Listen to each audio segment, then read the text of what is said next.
सर्वे जनाः सुखिनो भवन्तु। श्री वासुदेवा। ज्योतिरूपम अरूपञ्च स्वरूपम रूप संस्थितम सर्वज्ञं सर्वरूपस्थं सर्वेशं सर्वतोमुखं ज्ञानं कूटस्थ अचलं ज्ञानदं परमं प्रभुं योगीशं योगनिष्णातं যোগীনাং যোগরূপিণাং। এখানে ঈশ্বরকে জ্যোতিস্বরূপ,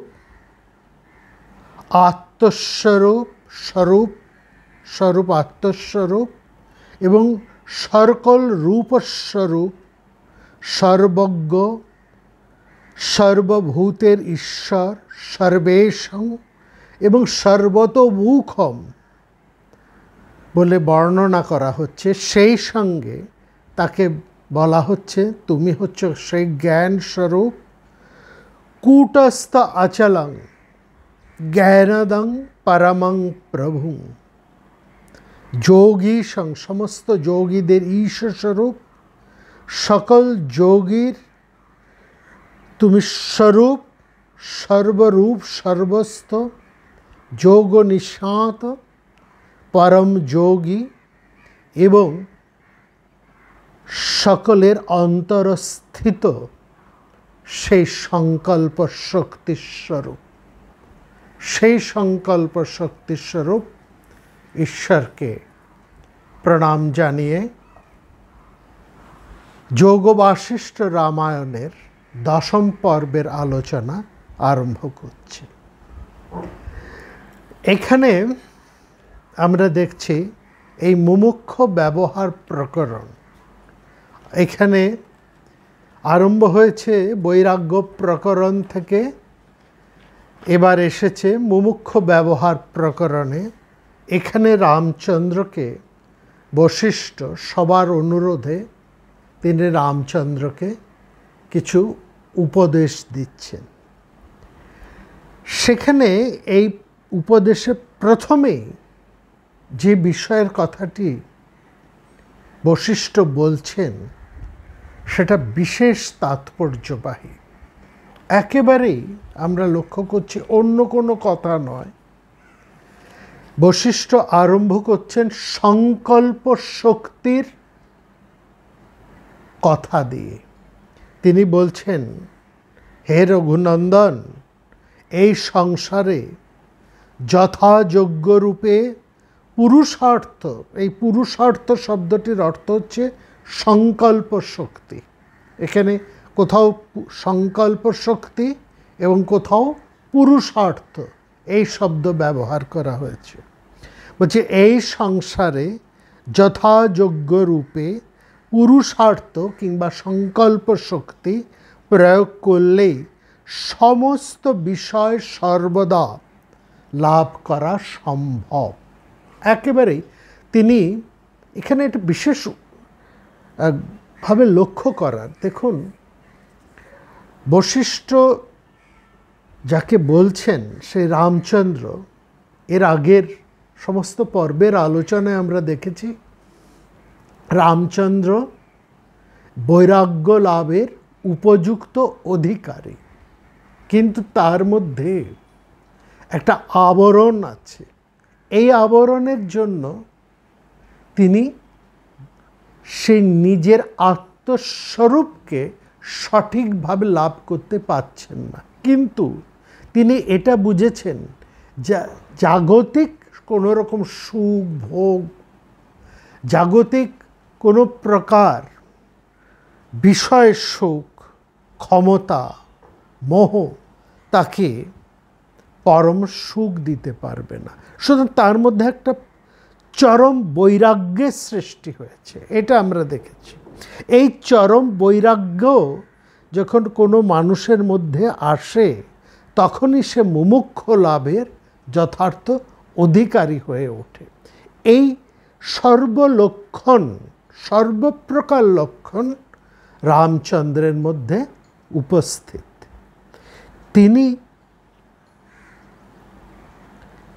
এখন জানতে চাইছেন কিভাবে সেই তার আত্মস্বরূপকে তিনি লাভ করতে পারেন, সেই পরম জ্ঞানকে, এবং সেই পরম জ্ঞানের লাভের উপায় জানবার প্রাক্কালে আমরা গত পর্বে দেখেছি মহর্ষি বশিষ্ঠ তাকে ব্যাসদেবের পুত্র শুকদেবের কথা শুনিয়েছেন। শুকদেবের একটা দৃষ্টান্ত, শুকদেবের কথা শোনানোর মূল কারণটি হচ্ছে একটা দৃষ্টান্ত শ্রীরামচন্দ্রের সামনে তিনি যেন উপস্থিত করছেন। বলছেন, তুমি তোমার মতন এরকম অবস্থা শুকদেবেরও হয়েছিল।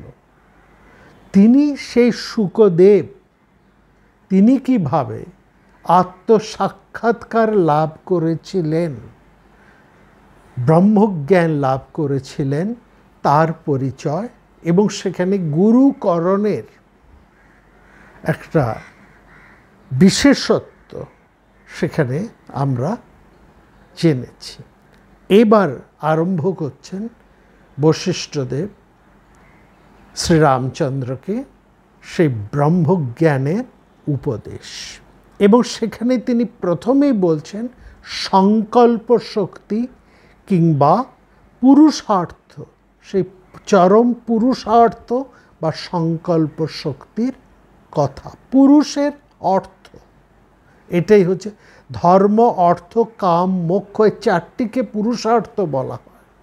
কিন্তু এই চারটি পুরুষার্থ সবার মধ্যে থাকলেও ধর্মের বোধ, অর্থ, কাম অর্থাৎ উদ্দীপনা এবং মোক্ষ লাভের ইচ্ছা, এই চারটি থাকলেও মানুষকে এই চারটি অর্থের সঠিক প্রয়োগ যে শক্তির মাধ্যমে সে এই চারটি বিশেষ জায়গার থেকে, ধর্মর থেকে, অর্থর থেকে, কাম থেকে সেই মোক্ষকে লাভ করতে পারে, সেটি হচ্ছে তার সংকল্প শক্তি, বা কখনো একে বলা হয়েছে অপরিসীম বীর্য শক্তি।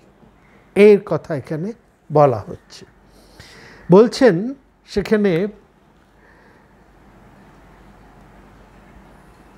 যে এই সংসারে যথাযোগ্য রূপে পুরুষার্থ প্রয়োগ করে সবাই সব বিষয় সর্বদা লাভ করতে সমর্থ হয়। এবং সেখানে বলছে চাঁদ থেকে, মানে ক্রিয়াস্বরূপ কালের নিয়ম অনুসারে চাঁদ থেকে যেমন শীতলতা বা আনন্দ, অমৃত লাভ হয়, সেই রকম পুরুষকার হতে, পুরুষকার, এই পুরুষার্থ বা এর হচ্ছে পুরুষকার, এবং এই পুরুষকারই হচ্ছে সেই সংকল্প শক্তি। বলে এই পুরুষকারের মাধ্যমেই একজন মানুষ সঠিক জ্ঞান লাভ করে অমৃত লাভ করতে পারে, এবং সেই জ্ঞান লাভ করে সে সর্বপ্রকার সন্তাপ থেকে মুক্ত হয়ে জীবন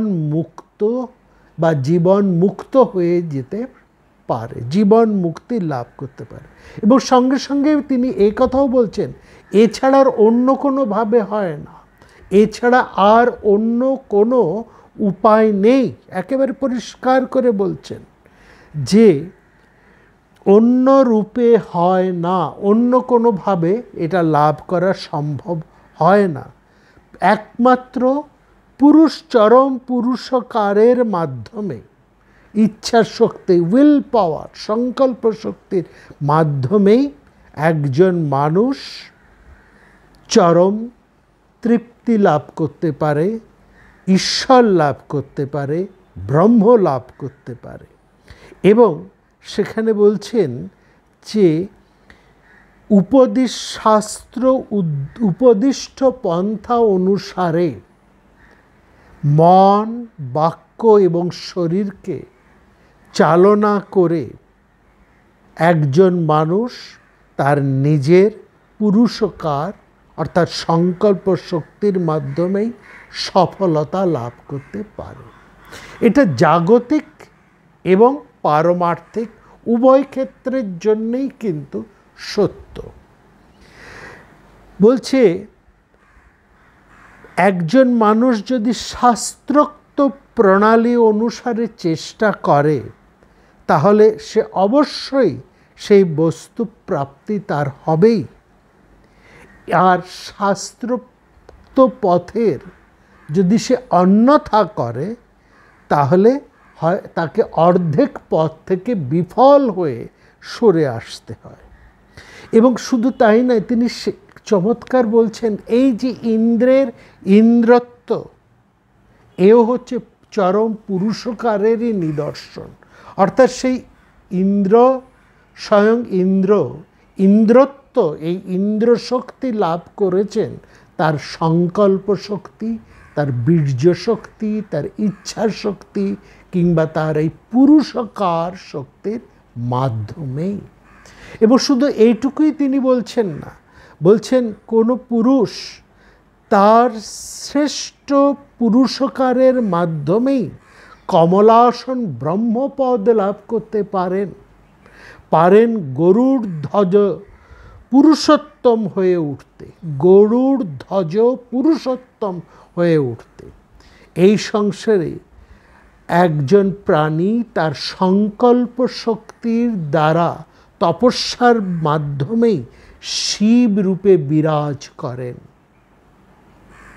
অর্থাৎ ব্রহ্মের সেই ব্রহ্মত্ব, বিষ্ণুর বিষ্ণুত্ব এবং শিবের শিবত্ব সবই হচ্ছে চরম পুরুষকারেরই নিদর্শন। এটা অসম্ভব গুরুত্বপূর্ণ।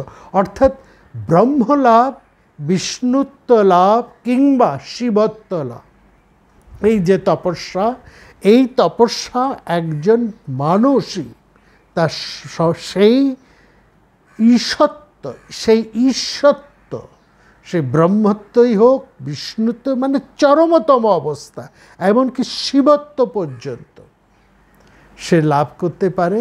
কিসের মাধ্যমে না বলছেন? সে লাভ করতে পারে এই পুরুষকারের মাধ্যমে। এই পুরুষকারেরই জয় জয়াকার তিনি প্রথমেই উদ্ঘোষণ করছেন। এইটা ভীষণ। অর্থাৎ গুরু তার ছাত্র আন্তর্শক্তিকে, তার সংকল্প শক্তিকে, তার প্রাণ শক্তিকে প্রথমেই চেতিয়ে দিচ্ছেন, জাগিয়ে দিচ্ছেন। আর এটা তো ঠিক। খুব চমৎকারভাবে আমরা এখানে দেখি বুদ্ধদেব, হ্যাঁ, তিনি শেষ শয্যায় শায়ীন, একেবারে মহাপরিনির্বাণ শয্যায় শায়িত বুদ্ধদেব। তার প্রিয় শিষ্য আনন্দ কোলে মাথাটি রেখে বুদ্ধদেব তার পরিনির্বাণ শয্যায় শায়িত। তার মৃত্যুর পূর্বলগ্নে উদ্বিগ্ন আনন্দ তাকে ব্যাকুলভাবে প্রশ্ন করছেন, বলছেন, প্রভু তুমি তো চললে, এখন আমাকে নিয়ে কে চলবে? কেই বা দেখাবে পথ? বুদ্ধদেবের প্রশান্ত উত্তর, আনন্দ অত্তদীপ ভব।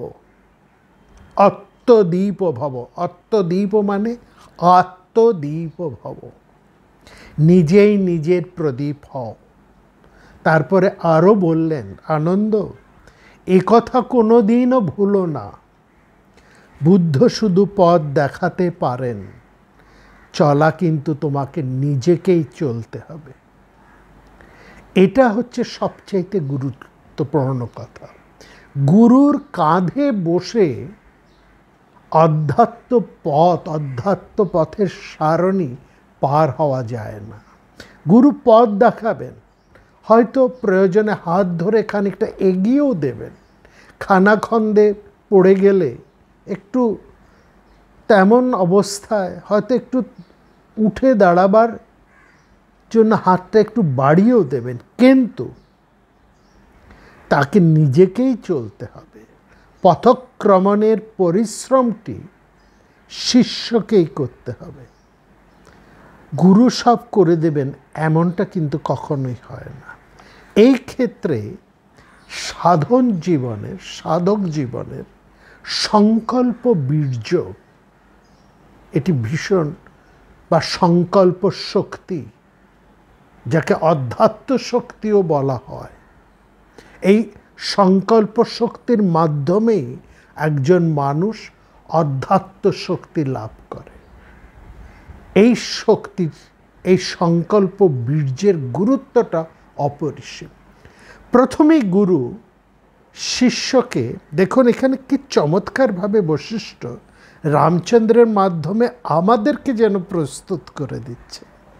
প্রথমে আমাদেরকে শক্তিমান হতে হবে, বীর্যমান হতে হবে, ধারণ ক্ষমতার, এই যে ধরব, যা জিনিসকে আমরা আহরণ করব, যা জিনিসকে আমরা নিজেদের মধ্যে নেব, সেই নেবার ক্ষমতা, ধারণ করবার ক্ষমতা, তার জন্য নিজেদেরকে প্রস্তুত করে নিতে হবে।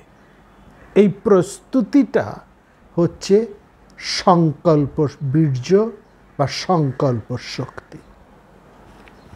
এখানে দেখুন, এই এক জায়গায় কঠোপনিষদের মধ্যে আমরা দেখছি যমরাজ তিনি প্রথমেই কিন্তু নচিকেতাকে তরুণ কিশোর নচিকেতাকে কিন্তু আত্মজ্ঞান দিচ্ছেন না, কত প্রলোভন দেখাচ্ছেন। তোমাকে এই দেব, সেই দেব, রাজ্য দেব, বিলাসের উপকরণ দেব, তুমি শুধু তোমার সত্য অনুসন্ধান পথটা ছেড়ে দাও। কিন্তু লক্ষ্য করুন, সেই কিশোর নচিকেতা তিনি কিন্তু ভুলবার নন। তিনি তার সংকল্পে অটল। বললেন, যমরাজ, তবৈব বাহস্তব নৃত্য গীতে, রাজ্য, রথ, নৃত্য, গীত সব তোমারই থাকুক, কারণ আমি জানি না বিত্তেন তর্পণীয় মনুষ্য অর্থ সম্পদে সত্যকা তৃপ্তি নেই। আমি শুধু সিদ্ধি চাই, বরস্তু মে বরণীয় সা এব। কিসের জোরে কিশোর নচিকেতা সব রকমের প্রলোভনের কুহেলি মায়া অক্লেশে কাটিয়ে উঠতে পারলেন? এটা হচ্ছে তার সংকল্প শক্তি, সংকল্প বীর্য শক্তিতে। দেখুন, ওই আপনারা যদি যিশুর জীবনটা দেখেন, সেখানে দেখুন তপস্যারত যিশুকে কত রকম প্রলোভন দেখাচ্ছেন শয়তান। দেখো দেখো, সামনে বিশ্ব ব্রহ্মাণ্ডের কত না রাজ্য, কত তাদের সমৃদ্ধি, এসব হবে তোমার, শুধু এক শর্তে, আমাকে ভজনা করো। যিশুর মধ্যে এতটুকু দ্বিধা জাগলো না শয়তানকে প্রত্যাখ্যান করার ব্যাপারে। এটা কেমন করে হয়? কেমন করে একজন মানুষ এই সমস্ত আসক্তিকে, সাধনায় বসলে সিদ্ধির পথে এরকম অনেক আকর্ষণ আসে, এরকম অনেক প্রলোভন আসে, এই প্রলোভনের কুহেলি মায়াকে কি অক্লেশে কিশোর নচিকেতা, যিশু, এরকম সমস্ত বড় বড় সাধকেরা অক্লেশে কাটাতে পারেন, আমরা অবাক হয়ে ভাবি। এটাই হচ্ছে সংকল্প শক্তি। কিংবা ধরুন এই যে বিশ্বামিত্র, আরেকটা উদাহরণ দিই, একটু অন্য রকমের উদাহরণ। বিশ্বামিত্র এত বড় তপস্বী, মনের জোরে সংকল্পের প্রবেগে তিনি সমস্ত কিছু ছেড়ে ব্রহ্মজ্ঞানী হবার জন্য তপস্যার আসনে বসেছেন। কত বড় রাজা, কত বড় তার রাজত্ব, কত শক্তি, কত তার সম্পদ, প্রভুত্ব, সব কিছুকে ছেড়ে তিনি ব্রহ্ম লাভের জন্য, ব্রহ্মজ্ঞানের জন্য তপস্যার আসনে বসেছেন। সামনে তপস্যা করছেন, কিছুদিন পর তার সামনে এসে দাঁড়ালো মেনকা, ঋতুরাজ বসন্ত কোকিল সখাকে সহায় করে। তপস্বীর তপশক্তি বিধ্বস্ত হয়ে গেল। বিশ্বামিত্রের ঘটে গেল পতন। তার ইচ্ছা শক্তি প্রলোভনের মুহূর্তে সংগ্রামে বিজয় হতে পারল না। অথচ বৎসরান্তে সেই বিশ্বামিত্রই তার প্রিয়তমা মেনকা এবং সদ্যজাতা কন্যা শকুন্তলার মোহ নিঃশেষে পদদলিত করে নিজের তপস্যার পথে আবার ফিরে গেলেন। এই সংকল্প শক্তি, এই নতুন বীর্য শক্তি তাকে আবার নতুন করে তাকে তার আসনে, তপস্যার আসনে দৃঢ়তর করে আবার বসানো। যে এইখানেই দেখুন যে এই যে সাধন পথ, এই যে তপস্যার পথ, এই যে কোনো কিছু লাভের পথ, এটা শুধু জাগতিক নয়, ঈশ্বরের পথ, এমনকি ঈশ্বরের সাধনার পথ, ব্রহ্মজ্ঞানের পথ যেমন, তেমনি আমাদের এই সাংসারিক জীবনের যে সমস্ত প্রাপ্তি, যে সমস্ত তপস্যা আছে, জাগতিক যে সমস্ত বস্তু লাভের জন্য, সেখানেও তো তপস্যা আছে। পড়াশুনোর ক্ষেত্রে, জ্ঞান লাভ ক্ষেত্রে, সঙ্গীত চর্চা করার ক্ষেত্রে, যে কোনো ক্ষেত্রে, প্রত্যেকটি ক্ষেত্রেই কিন্তু তপস্যার একটা প্রয়োজন।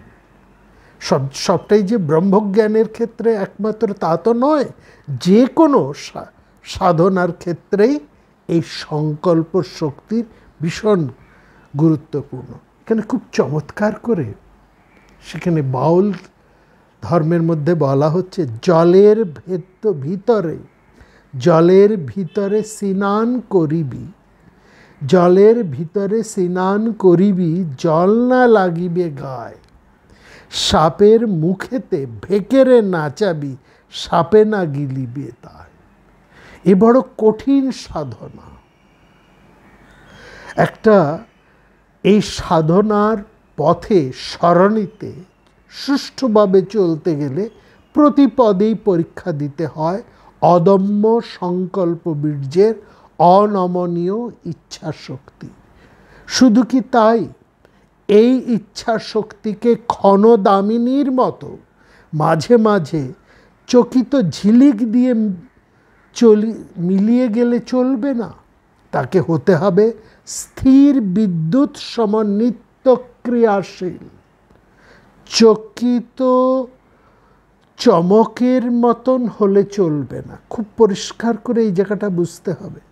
চকিত চমকের মতন ওই ক্ষণদামিনীর ইঙ্গিতের সংকল্প শক্তি নিয়ে এই পথ চলা যায় না, তাতে চোখ আরো ধাঁধিয়ে যায়।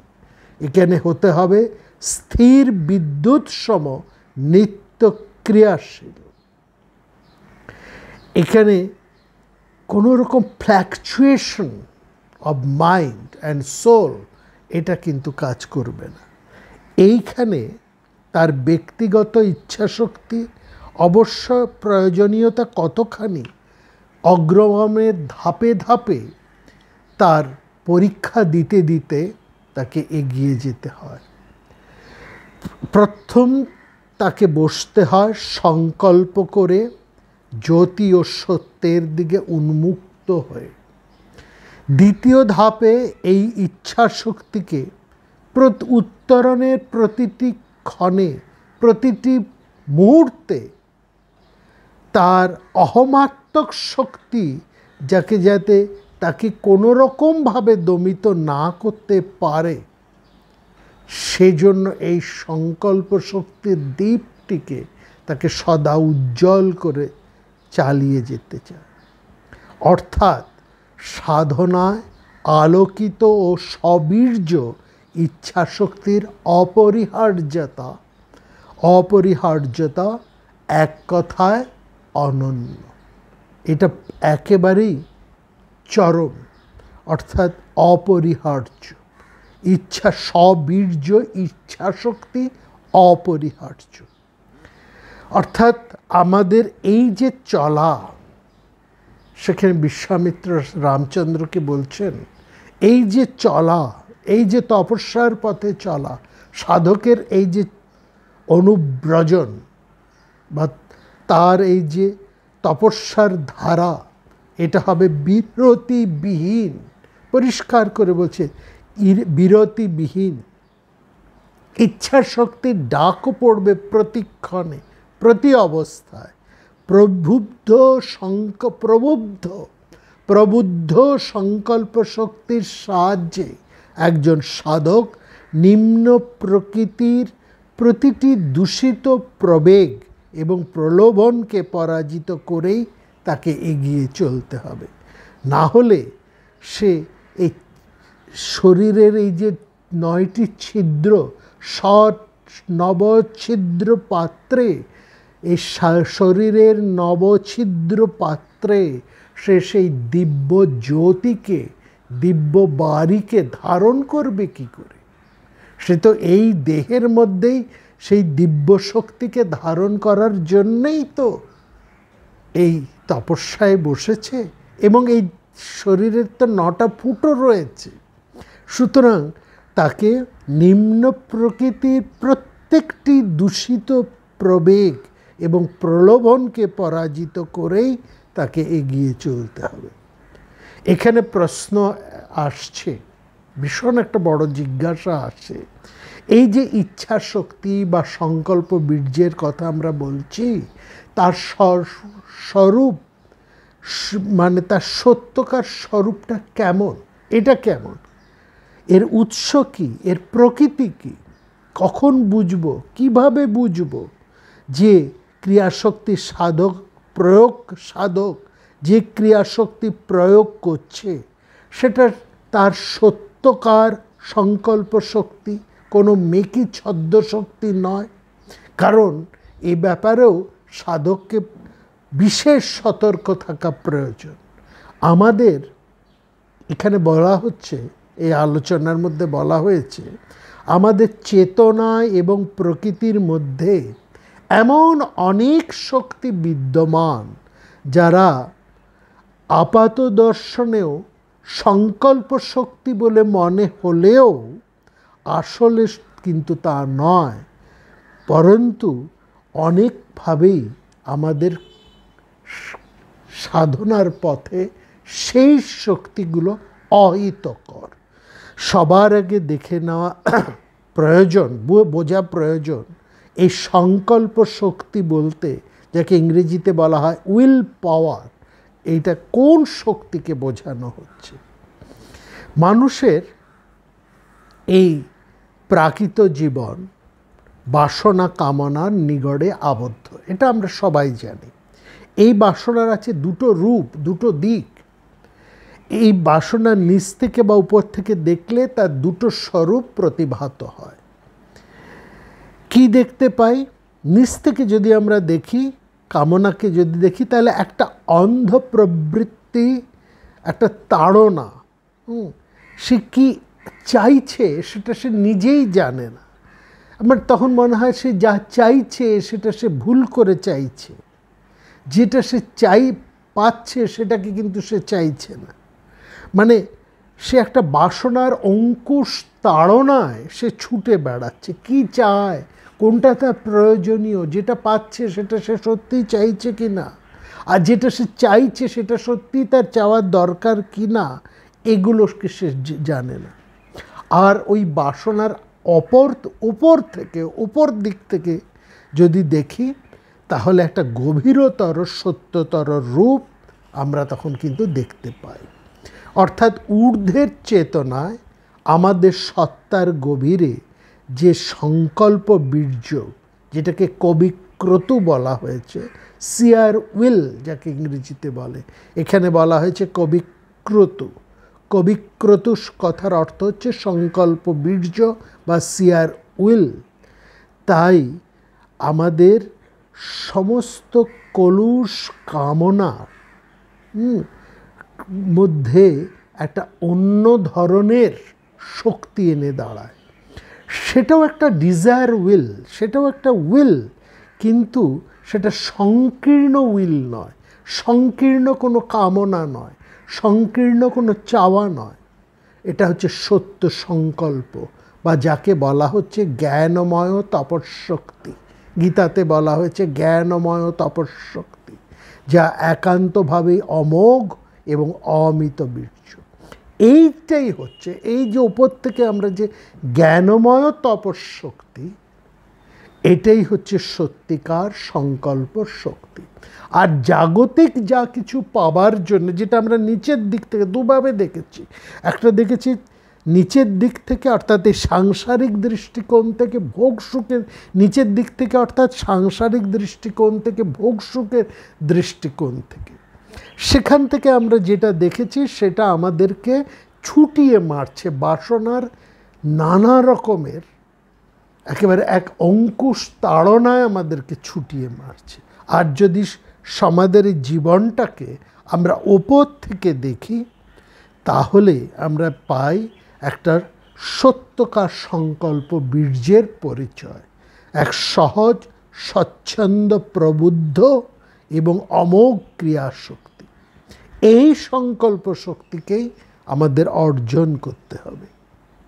এটাই হচ্ছে অন্ধকারের উৎস হতে উৎসারিত আলো বা সুপ্রিম ডিভাইন উইল।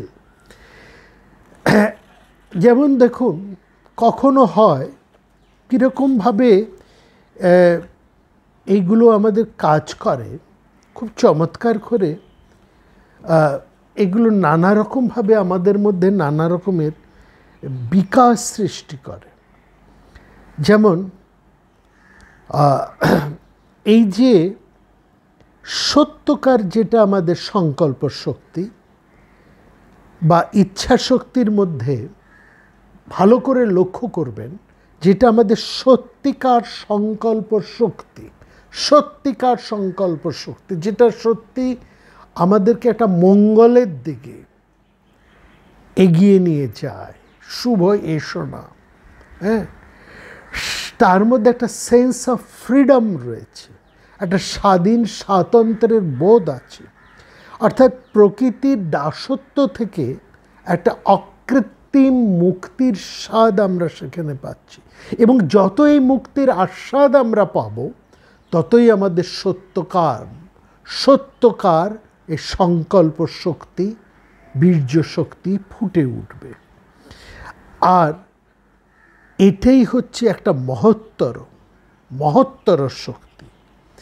এর পাশেই মানুষের আরেকটা এসনা কাজ করে, সেটা হলো সত্যের এসনা, যথার্থের এসনা, ঔচিত্যের আস্পৃহা যাকে বলে। আমার কি করতে ভালো লাগছে এটা বড় কথা নয়, আসল কথা হচ্ছে আমার কি করা উচিত, আমার কি করতে ভালো লাগছে সেটাই আমি করব, এটা সত্যকার সংকল্প শক্তি নয়। আসল কথা হলো আমার কি করা উচিত, এইটা যখন আমার মনের মধ্যে জাগবে, তখন হচ্ছে যে শক্তি আমাকে তার দিকে নিয়ন্ত্রিত করবে, এই ঔচিত্যবোধের দিকে নিয়ন্ত্রিত করবে, সেটাই হচ্ছে আমার সত্যকার সংকল্প বীর্য। অর্থাৎ খাঁটি হয়ে ওঠা, এটাই হচ্ছে মনুষ্যত্ব এই ঔচিত্য বোধের মধ্যেই জারিত থাকে। করা উচিত এবং করতে ভালো লাগে, এর মধ্যে একটা পৃথকীকরণ, হ্যাঁ, মন বোঝে প্রাণ বোঝে না, এরকম কোনো দোলায়িত অবস্থার মধ্যে, দ্বন্দ্বের মধ্যে দাঁড়িয়ে থাকা নয়। অর্থাৎ কোনোভাবেই ভালো লাগা এবং ঔচিত্যকে আমরা গুলিয়ে ফেলব না। উচিতকে উচিত বলে জেনে নিয়েও ইচ্ছাশক্তির দুর্বলতায় বা দুর্বলতার দরুন আবেগ ও সংস্কারের বশে চালিত হব না। আর বিবেক এবং সংকল্প শক্তিকে ব্যবহার করে আমাদের ভালো লাগার সংবেগকে প্রতিহত করে ঔচিত্যবোধের অনুবর্তী হয়ে যা করা উচিত সেটাই আমরা করব। এখানেই ইচ্ছা শক্তির প্রকাশ বা তার আবির্ভাব, সংকল্প শক্তির বা সংকল্প বীর্যের আবির্ভাব ঘটে। এটাই হচ্ছে মনুষ্য ধর্ম। এখানেই ঘটে মনুষ্য ধর্মের প্রতিফলন।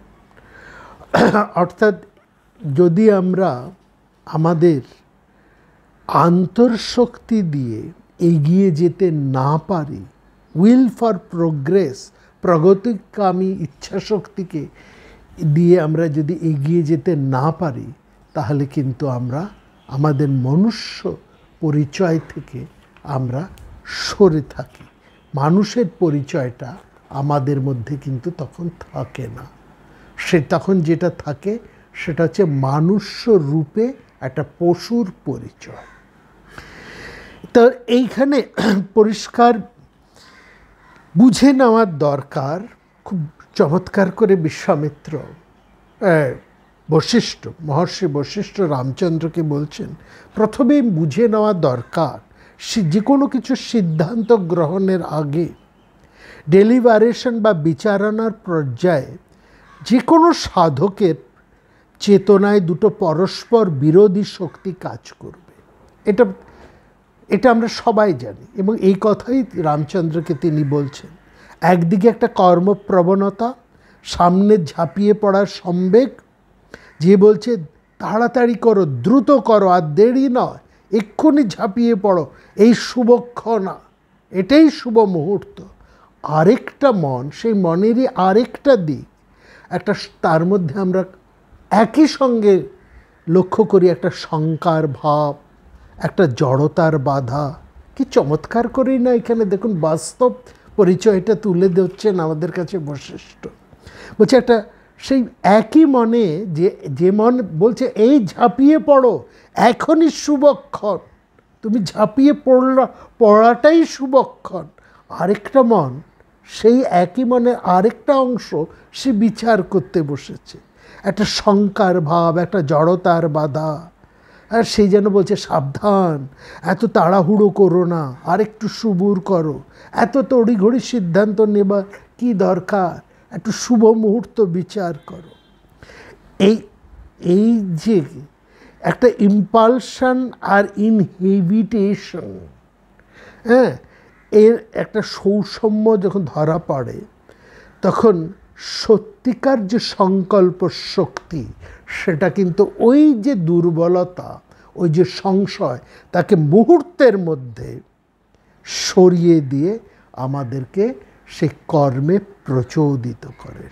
অর্থাৎ যদি আমরা হাজার রকম চিন্তার মধ্যে, বিচারের মধ্যে জড়িয়ে পড়ি, তাহলে আমাদের শুভ মুহূর্ত কিন্তু কখনই আসবে না। সুতরাং এইটাই হচ্ছে খুব বড় জিনিস।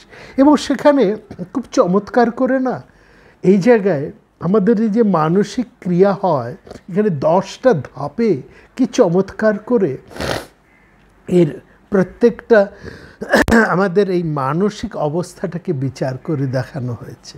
দেখুন, বলছেন প্রথম একটা যখন সাধক সাধনায় বসছেন বা সে তপস্যার পথে চলেছে, সে সংকল্প বীর্য নিয়ে, তখন তার মধ্যে এক একটা ভাব, এক একটা নানা রকম প্রতিবন্ধকতা কেমনভাবে তার মধ্যে আসতে থাকে। প্রথমটাকে বলছে তর্ক ধুরন্ধর, একটা অমিত্র মনোভাব। হ্যাঁ, সে একটা মনোভাব যেন সাধকের কানে কানে এসে বলছে, হ্যাঁ, যে দেখো এই পথটা না খুব সহজ নয়, ভীষণ কঠিন, মাত্র কিছু মানুষই এই পথে সাফল্য লাভ করে। কতজন দেখো তো সত্য সত্য এগোতে পারে। সুতরাং এই পথে গিয়ে লাভ কি? এত কষ্ট করে লাভ কি? আদা জল খেয়ে সাধনার সংকল্প ছাড়ো। এ পথে গেলেই যে তুমি সিদ্ধ হবে তার কোনো নিশ্চয়তা নেই, এরকম একটা মনোভাব আসে। এটা একটা শত্রুভাব। এরকম 10 ধরনের শত্রুভাব, 10 ধরনের প্রতিবন্ধকতার পরিচয় দিচ্ছে। প্রথমটা হচ্ছে তর্ক ধুরন্ধর, তারপর একটা গয়ঙ্গচ্ছ ভাব। বলছে এত তাড়াহুড়ো করার কি আছে, সাধনা তো করবে, তার জন্য তো সারা জীবন পড়ে আছে, এই জীবনটা আর কিছুদিন ভোগ সুখ করো, তারপরে না হয় সাধনা করা যাবে। তৃতীয়টি হচ্ছে একটা ব্যস্ত বাগীশতা ভাব। হ্যাঁ, বলছে আহা কত ব্যস্ত আছি, কত ঝঞ্ঝাট আমার জীবনে, কত সমস্যা, সংসারের কত কিছু দায়িত্ব আমার উপরে। হ্যাঁ, এই দিকগুলো একটু একটু আমি সামলে নিই, তারপরে আমি সাধনায় লাগবো। কিন্তু ওই কাজ, আসল কথা হচ্ছে কাজ সামলানো শেষ হয় না, দায়িত্বও শেষ হয় না, সাধকের সাধনার পথে চলাও আর কখনোই হয়ে ওঠে না। তার চতুর্থ শত্রু হচ্ছে উন্নাসিকতা, উন্নাসিক শত্রু। হ্যাঁ, তাকে বলছে যে কোনো দিন হয় না, এরকম হতে পারে না, মিছিমিছি সাধনা করে করে মুখ মাথা কুটে মরছো কেন? যেমন ভোগ চলছে চলুক, এই জীবন তোমার একটাই জীবন, একে ভোগ করো, একে সঙ্গে একটু লোক দেখানো ভালো তো রাখো। হ্যাঁ, একটু অত কঠিন সাধনার দরকার কি, দিব্যি তো আছো। এই হচ্ছে উন্নাসিকতা একটা ভাব। আরেকটা শত্রু হচ্ছে স্বপ্নবিলাসী, পঞ্চম শত্রু। মানে বলছে বাস্তবের সাধনা শুরু করতে একটু দেরি হোক, আগে তো কল্পনা করে নি কী করব, আমার তাপ চৈত্য সত্তা জেগে উঠবে, আমি অতি মানব হয়ে উঠব, হ্যাঁ আমি অমুক হব তমুক হব, সে স্বপ্ন দেখেই যাচ্ছে, অভ্যাসের পথে আসে, সে স্বপ্ন দেখেই দিন কাটিয়ে যাচ্ছে, প্র্যাকটিক্যালে সে কিন্তু আর নাপছে না। A drop of practice is better than a ocean of theories, advices and good resolutions. ষষ্ঠ শত্রু হচ্ছে হুতাশী, সবসময় তার একটা হতাশাগ্রস্ত। বলে সে সবসময় মন্ত্রণা দিয়ে যায়, যতই চেষ্টা করো না বাপু তোমার দ্বারা কিচ্ছু হবে না, সাধনা টাধনা হবে না, তুমি তো আর তেমন কোনো কেষ্টবিষ্টু নও, সাধারণ মানুষ। ওরকম হতে হলে একটা মহত্তর মানুষ হতে হয়, খুব শক্তিশালী মানুষ হতে হয়, দিব্য মানুষ হতে হয়, তুমি তো সাধারণ মানুষ। ওইসব উচ্চাসা ছাড়ো, শেষকালে এই সাধনা টাধনা করতে গিয়ে তোমার বর্তমানও যাবে, ভবিষ্যৎও নষ্ট হবে। সপ্তম মনোভঙ্গি, যাকে অশুভ মনোভঙ্গি, তাকে বলছে অতি সাবধানে। তারা বলে যে পদে সাধক চলেছে বারবার তার কানের কাছে এসে ফিসফিস করে, সাবধান, বড় বেশি সাধনা করতে যেও না, শেষকালে কি বেহেড হয়ে মরবে। হ্যাঁ, অনর্থক তাড়াহুড়ো করতে গিয়ে কি খাল কেটে কুমির ডেকে নিয়ে আসবে। ওইসব স্পিরিচুয়াল অ্যাডভেঞ্চারিজমের কথা বাদ দাও, মাত্রা বুঝে সাধনা করো। অষ্টম শত্রু বা মানসিকতাকে বলা হচ্ছে যথাপূর্বম। বলছে যেমন চলছে চলুক না, মন্দ কি, দিব্যি তো আছো। হ্যাঁ, সংসারে তো দিব্যি আছো, বা মঠে যদি আশ্রমে থাকো তো দিব্যি তো আছো, দিব্যি তো গরুয়া পরে আছো, দুবেলা ভালোই খাওয়া দাওয়া হচ্ছে, ভজন টজন হচ্ছে, একটু সবাই বাবাজি বাবাজি বলছে, হ্যাঁ মহারাজ মহারাজ বলছে, পেন নাম প্রণামী দুই পাচ্ছ। আর সংসারে থাকলে তো বেশ ভালোই আছো, খাচ্ছ দাচ্ছ পড়ছ, হ্যাঁ তোমার সংসারে দিব্যি আনন্দ আছে, ফুর্তি আছে। ওইসব ঝামেলার গিয়ে লাভ কি, বেশ তো চলছে দিনগুলো, অনর্থক ঝামেলায় সাধনার কর্ষদ দেখিয়ে লাভ কি। নবম অরাতি বা নবম যে শত্রু, তার নাম হচ্ছে, সেটা আমাদেরকে যেন মানে নাচিয়ে তোলে। হ্যাঁ, ওই পুতুল নাচের মতন একটা আমাদেরকে লোভী করে তোলে। যে ঠাকুরের খুব চমৎকার উদাহরণ আছে। ঠাকুর শ্রী রামকৃষ্ণদেব প্রসঙ্গে বলছেন একজন ঠাকুর দেখতে এলো, কিন্তু ঠাকুর দেখার জন্য ঠাকুর বাড়িতে না গিয়ে ঠাকুর বাড়ির দালানে যে পুতুল নাচ হচ্ছে সেটাতেই সে মগ্ন হয়ে গেল, ঠাকুর দেখা তার হলো না। এও সেরকম, সাধনা করতে এসে আসল লক্ষ্য ভুলে নিজের নাম, যশ, প্রতিপত্তি, পাণ্ডিত্য, পসার এইসব নিয়েই, মানে ওই সিদ্ধাই নিয়েই সে মশগুল হয়ে থাকলো। সে বুঝতে পারল না যে কতটা বিক্ষিপ্ত হয়ে সে পড়ছে। আর দশম শত্রুর নাম হলো আমি নতুনের, মানে নতুন নতুন কিছু করব, এরকম আর কি। এর পাল্লায় যদি একজন সাধক পড়ে, কোনো দিন সে স্থির হয়ে বসতে পারে না।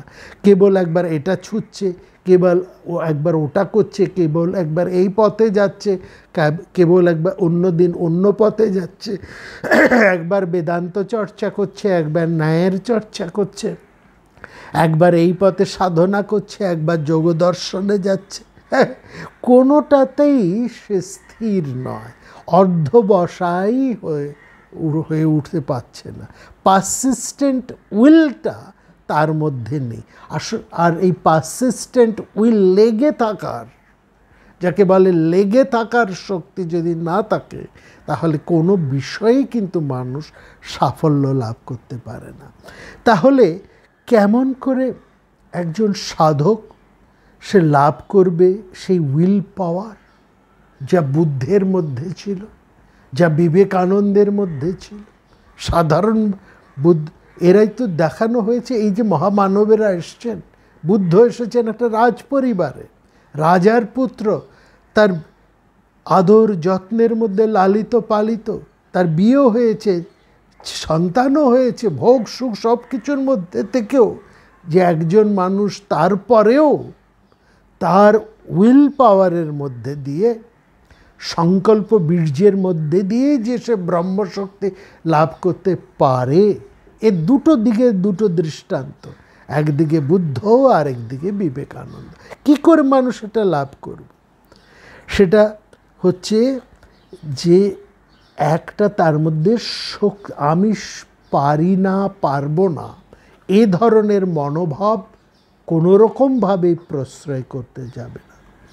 এইটা হচ্ছে একটা গুরুতর দুর্বলতা বা দুষ্ফল। এরকম যদি তার মধ্যে ভাব থাকে, তাহলে এই যে ঈশ্বরের বা গুরুর যে একটা করুণা শক্তি যেটা উপর থেকে নিচে নেমে আসে, এটা রুদ্ধ হয়ে যায়। সবসময় গ্রেস আছে, ঈশ্বরের সেই কৃপা বাতাস বইছে, কিন্তু নিজের পালটাকেও তুলে দিতে হবে। ঠাকুর খুব চমৎকার বলছেন, কৃপা বাতাস বইছে, কিন্তু তা কৃপা বাতাস বইছে বলেই তোমার নৌকো ভেসে এগিয়ে তত্তর করে এগিয়ে যাবে না। নিজের পালটাকে তুলে হালটাকে শক্ত করে ধরে রাখতে হবে। But the grace is there, it is always there, it only asks to be allowed to help, one does not let it work. এইটাকে নিজেকে দিতে, অর্থাৎ তাকে তার চাওয়াটাকে সহস্র গুণ বাড়িয়ে দিতে হবে। অর্থাৎ কোনো রকম হা হুতাশ, কোনো রকম নেগেটিভ ভাবনা তার মনের মধ্যে এতটুকু প্রশ্রয় দিতে, অর্থাৎ মেদাটে ভাব থাকবে না। তাকে চলতে হবে একটা সংগ্রামের আনন্দে, বিজয়ের আনন্দে, প্রগতির আনন্দে, জয় অফ প্রোগ্রেস নিয়ে। এইটাকেই বলছে সানন্দ, বিশ্বাস এবং সংকল্প শক্তি। এইটাকেই বলছে। এই শক্তি থাকলেই, এবং সেই সঙ্গে খুব চমৎকার করে এখানে বলা হচ্ছে, সেই সঙ্গে একটা আত্মসম্মান বোধ, সেন্স অফ ডিগনিটি সাধকের মধ্যে থাকতে হবে। অর্থাৎ অন্তরে উদ্বুদ্ধ প্রদীপ্ত হয়ে তাকে থাকতে হবে। অর্থাৎ তার মনে এই শক্তিটার, এই ভাব সবসময় জাগরুক হয়ে থাকতে হবে। আমি শক্তিময়ী চৈতন্যময়ী সন্তান, আমি সেই শক্তির সন্তান। হ্যাঁ, তাহলে আমি দিব্য জীবনকে প্রার্থনা করি, এই নর্দমার জীবনে কৃমিকীট হয়ে কি আমার জীবন কাটবে? সুতরাং একটা আধ্যাত্মিক ডিগনিটি যদি সাধক নিজের জীবনে গড়ে তুলতে পারে, তাহলেই সে সাধক তার নিজের পথে সঠিকভাবে লেগে থাকতে পারে। অর্থাৎ একটা আধ্যাত্মিক স্বাতন্ত্র্য এবং স্বাধীনতার আস্বাদ তার চেতনার মধ্যে জাগিয়ে তুলতে হয়। এইটাই হচ্ছে তার মুক্ত বোধ। আমি শুদ্ধ, আমি মুক্ত, এই বোধটাকে তার মধ্যে জাগিয়ে তুলতে হয়। দাসত্বকে অন্তর দিয়ে অপছন্দ করতে হবে, কোনো কিছুর সাথে আপোষ নয়। এই জন্যই সন্ন্যাসীকে বলা হয় মহারাজ। কোনো রকম দাসত্ব তার মধ্যে নেই। একটা আধ্যাত্মিক স্বাতন্ত্র্য বা স্বাধীনতার আস্বাদ তার চেতনার মধ্যে সর্বদা বর্তমান।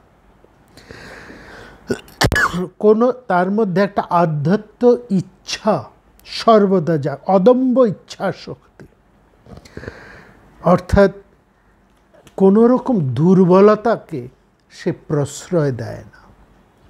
আর কি এই সঙ্গে যেটা বৈশিষ্ট্য বলছেন, একটা মূল্যবোধের ঊর্ধ্বারোহণ, হায়ারার্কি অফ ভ্যালুস তার মধ্যে গড়ে তোলার প্রয়োজন। একটা সুস্পষ্ট দ্বিধাহীন প্রতীতি তাকে অসীম তেজস্বী করে তোলে। একটা স্বচ্ছ চেতনার বিবেকের বিচার করে শক্তি তার মধ্যে থাকবে।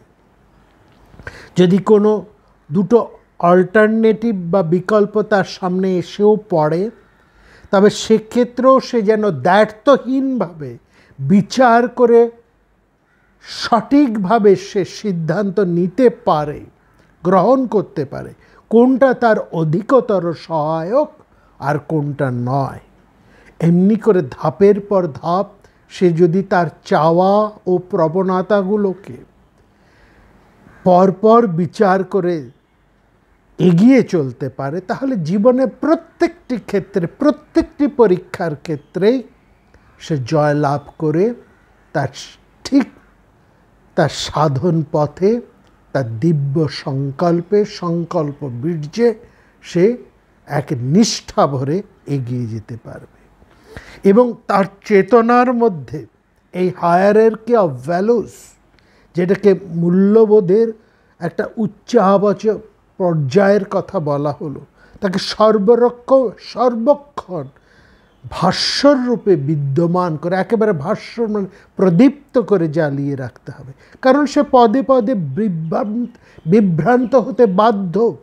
প্রতি পদে পদে তাকে পরীক্ষা দিতে হবে, প্রতি পদে পদে তাকে আসলটিকে বেছে নিতে হবে নকলটির মধ্যে, সহস্র নকলের মধ্যে থেকে।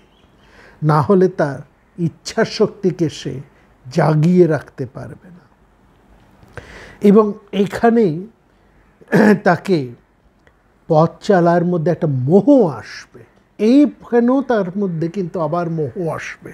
এই যখন সে সঠিকভাবে পথ চলবে, তখনও আবার তার মধ্যে একটা মোহ হবে, আমি কত শক্তিমান, আমি কত শুদ্ধ, আমি কত বীর্যবান, দেখো আমার কত সাধনা, আমি কত শুদ্ধ, আমি কত বড় তপস্যা। এই মোহগুলো আসবে।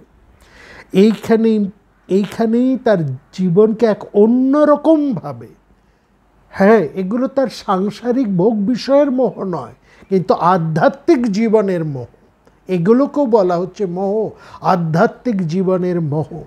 এইগুলো মোহরিপুর এইটাও হচ্ছে সবচাইতে বড় কৃতিত্ব। একেবারে চরম অবস্থাতেও তাকে মোহত্বের মধ্যে দিয়ে অহংকারী করে তাকে সেই জায়গা থেকে সমূলে ছুঁড়ে ফেলে দিতে পারে, তার পদস্খলন ঘটতে পারে। আর এই মোহর ঘোরে পড়েই সাধকের দৃষ্টি আচ্ছন্ন হয়ে যায়, তার বিচার বুদ্ধি স্বচ্ছতা হারিয়ে ফেলে, ইচ্ছা শক্তি অপগত হয়ে যায়, তার সামর্থ্য দৃঢ়তা সে হারিয়ে ফেলে। সুতরাং সাধকের প্রতি মুহূর্তের প্রধান কর্তব্য হবে সম্পূর্ণরূপে মোহমুক্ত হওয়া, কোনোভাবেই তার মধ্যে যেন কোনো অহংকার লেশ মাত্র না আসতে পারে। তার জন্য প্রয়োজন স্বচ্ছ, তীক্ষ্ণ, আলোকিত বিবেক জ্ঞানের সাহায্যে নিম্ন প্রকৃতির জীবনধারা ও তার ওর আনুষঙ্গিক সব কিছু সম্পদ বিলাসেরই এক আত্মান্তিক অসারতা এবং শূন্য গর্ভতাকে সঠিকভাবে বুঝে নেওয়া। আর এক্ষেত্রে সাধক যতটা সাফল্য লাভ করবে সেই অনুপাতেই তার প্রতিরোধ ক্ষমতা এবং ইচ্ছাশক্তির সামর্থ্য জেগে উঠবে। নিষ্ঠার সাহায্যে এভাবেই সে যদি তার অনুকূল মনোভাব গড়ে তুলতে পারে, তাহলেই সে তার ইচ্ছাশক্তির সাহায্যে সেই দিব্য জীবন লাভ করবে, ব্রহ্মজ্ঞান লাভ করবে। এখানে খুব চমৎকার করে বলা হয়েছে, in order to make the will stronger and stronger, you must educate and exercise it, just as one exercises one's muscles by repeated particular uses. What is needed is a regular and systematic exercise and training of the will. এই জায়গায় সাধককে পূর্ণ সচেতন হয়ে থাকতে হবে। মন প্রাণ যেন তার এতটুকু বিক্ষিপ্ত না হয়। সে যখন সিঁড়ি দিয়ে উঠবে সচেতনভাবে উঠবে, যখন সে স্নান করবে সে তখন সচেতন হয়ে স্নান করবে, প্রত্যেকটা গতিবিধি সম্পর্কে সচেতন থাকবে। নিজের চেতনাকে ক্রিয়াশীলা প্রকৃতির সুসতর্ক অভিভাবক রূপে তৈরি করে নিতে হবে। এটা হয় বারবার অভ্যাসের মাধ্যমে। অভ্যাসের মধ্যে যে দাসত্বকে সে যদি সচেতনভাবে কাটাতে পারে, তবে সে সঠিক ক্ষেত্রে সঠিক সিদ্ধান্ত নিতে পারবে। ঝোঁক বা অলস ইচ্ছা সর্বতোভাবে পরিহার করতে হবে।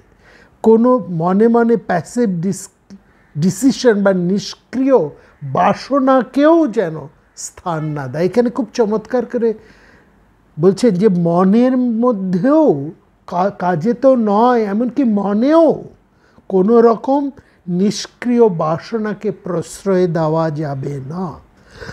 প্রত্যেকটা আলোকিত ও সুবিবেচিত ডিসিশনকেই এক্সিকিউট করতে হবে, তাকে কর্মে রূপ দিতে হবে। এমনি করেই সে তার সংকল্প বীর্যকে প্রদীপ্ত করে তুলতে পারবে এবং এইভাবেই তার পুরুষের ইচ্ছা শক্তিকে নিয়ত ক্রিয়াশীল করেই সে তার পরম ঈপ্সিত বস্তুকে সে লাভ করতে পারে। এবং সেখানে আরও এইটুকু নয়, সেখানে বশিষ্ঠ বলছেন নিজের মন প্রাণ হৃদয়ের মধ্যে একটা প্রশান্তির ভাব প্রতিষ্ঠা করতে হয়। কোনো বিন্দুমাত্র চাঞ্চল্য সেখানে যেন স্থান না পায়। ওই প্রশান্ততার ভূমিতে দাঁড়িয়ে চেতনার সন্ধানী আলোতে নিজের পথ দেখে নিতে হয়, নিজের লক্ষ্য চেতনাকে উজ্জ্বল করে নিতে হয়। দ্বন্দ্ব, সর্বপ্রকার দ্বন্দ্বকে পরিহার করে শান্তভাব বিমুক্ত অবস্থায় পর্যালোচনা করে প্রত্যেকটা সিদ্ধান্তকে গ্রহণ করতে হয়। নিজের স্বভাবকে বিশ্লেষণ করে দেখতে হয়, নিজের চাওয়া প্রত্যেকটি ভাবকে বিচার করে দেখতে হয় যে সেগুলো আমার লক্ষ্য সিদ্ধির অনুকূল কিনা, তারা কি আমার সাধন জীবনের কর্তব্যের সঙ্গে সুসঙ্গত। যদি সেগুলো বিরোধী ভাবাপন্ন হয়, মুহূর্তের জন্য কোনো রকম মায়া না করে তাকে ত্যাগ করতে হয়। এই কাজ তো সহজে ঘটে না, বলছে এর জন্য অভ্যাস বারবার করে চলে যেতে হয়। চেতনায় ভাস্বর হয়ে নিজেকে উজ্জ্বল করে তুলতে হয়। সবসময় মনে রাখতে হবে তুমি হচ্ছে সেই চৈতন্য শক্তি, সেইখানেই দেখুন ওই ঘুরে ফিরে সংকল্প শক্তিকে ওই চৈতন্য শক্তির সাথেই যোগ করে দিচ্ছেন। সংকল্প শক্তি কিন্তু আলাদা কিছু নয়, মানুষের সেই চৈতন্য শক্তি। এই চেতনাকে জাগিয়ে তোলা মানে নিজের চৈতন্য শক্তির স্বরূপ উদ্ঘাটন, এবং এখানে সিদ্ধান্ত নিতে হয়। তবে হ্যাঁ, সব শেষে খুব সাবধান করে দিয়ে, একেবারে সাবধান করে দিয়ে সেখানে বশিষ্ঠ বলছেন, বেশি আবার বিচার করতে যেও না, বেশি বিচার করতে গেলে সব কিছু আবার নষ্ট হয়ে যায়। অনর্থক যদি দেরি করো আরও সর্বনাশ, সেখানে সব কিছু ভণ্ডুল হয়ে যাবে। সাধক জীবনে সংকল্প, বীর্য, ইচ্ছা শক্তির এই যে অবশ্য প্রয়োজনীয়তা এবং তাদের বৃদ্ধি বিধানের যে শর্ত এবং দীর্ঘ প্রক্রিয়া, এর একটা দীর্ঘ আলোচনা অনেকগুলো অধ্যায় জুড়ে বশিষ্ঠ করেছেন রামচন্দ্রের কাছে।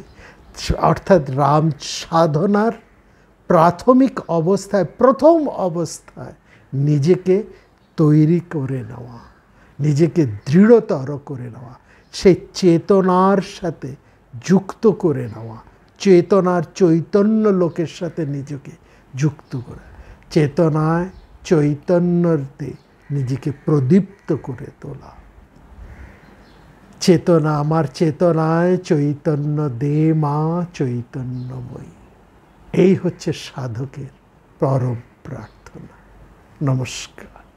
আগামী পর্বে আবার আমরা আসব এরকমই একটি বিষয় নিয়ে।